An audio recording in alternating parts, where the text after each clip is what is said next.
No one ever managed their time quite the way that Jesus did. In just 33 years of life, he changed history forever. Think of all the accomplishments that he had. In the work that he did on earth, we see that Jesus became a great provider, one greater than Jacob. He became a greater lawgiver than Moses, a greater teacher than Solomon, and a greater king than David. And no one ever lived a more full, rich, and more God honoring life than did Jesus. Truly, he's in a class all by himself when it comes to the stewardship of his time.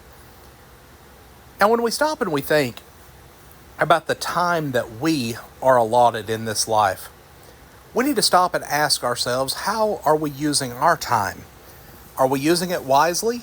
Or do we find ourselves wasting time in fruitless pursuits?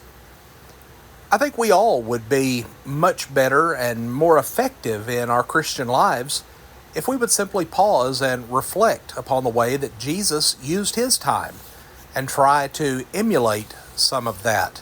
But what are some of the ways that Jesus viewed his time? Well, first, Jesus viewed his time as a gift from God. In John 9 and verse 4, he said, "I must work the works of him who sent me while it is day.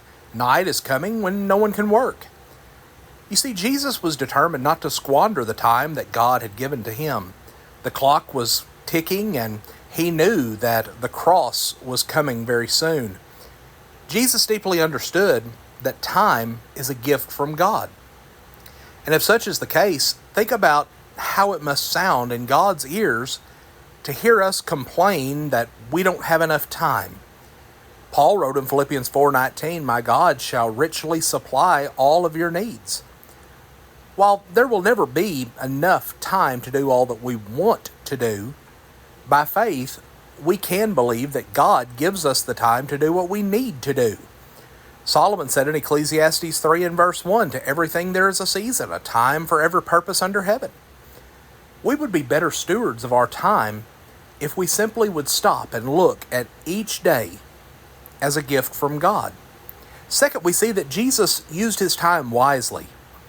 After only 3.5 years of ministry, Jesus prayed in John 17:4, "I have finished the work that you have given me to do." He was able to say this because he used his time wisely by loving and investing in people, as we see in Mark 10 and verse 21. He used his time wisely by giving himself to the ministry of prayer, Mark 1:35. Likewise, he used his time wisely by demonstrating his daily dependence upon God, as we see in Matthew 6 and verse 11. We see many other ways that Jesus wisely used his time, but probably the wisest way that Jesus used that time was by seeking the glory of God in everything that he did. And friends, we would be better stewards of our time if we simply saw the time and the opportunities that we are presented more like Jesus did. Lastly, Jesus understood that interruptions can also be opportunities. We see in every facet of life Jesus giving us examples of how to conduct ourselves. We would do well to stop and consider how Jesus handled even the most unexpected of interruptions. We find times that he was interrupted while teaching, while on his way to heal someone, while praying to God, even while sleeping. But every time that Jesus faced an unexpected interruption, he used it as an opportunity to point people toward God. And the New Testament instructs us that when we make plans without considering the unexpected, that we're arrogant and proud, as James tells us in James 4:15 through 17. Paul, we find, planned to go to work in certain places in Asia and Bithynia on one occasion, but the scriptures state that God had other plans in mind for him, Acts 16, verses 6 through 7.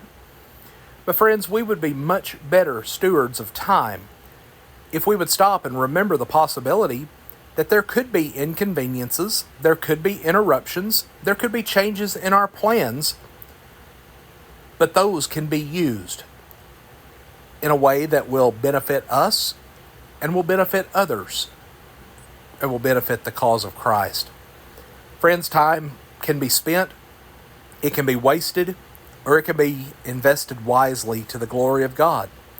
We all struggle with being wise stewards of the time that we have, but if we would simply strive to imitate our Lord, to let the beauty of Jesus be seen in us in the way that we use our time, then we'll find that we will grow in this area and will come to glorify God more in the way that we use our time.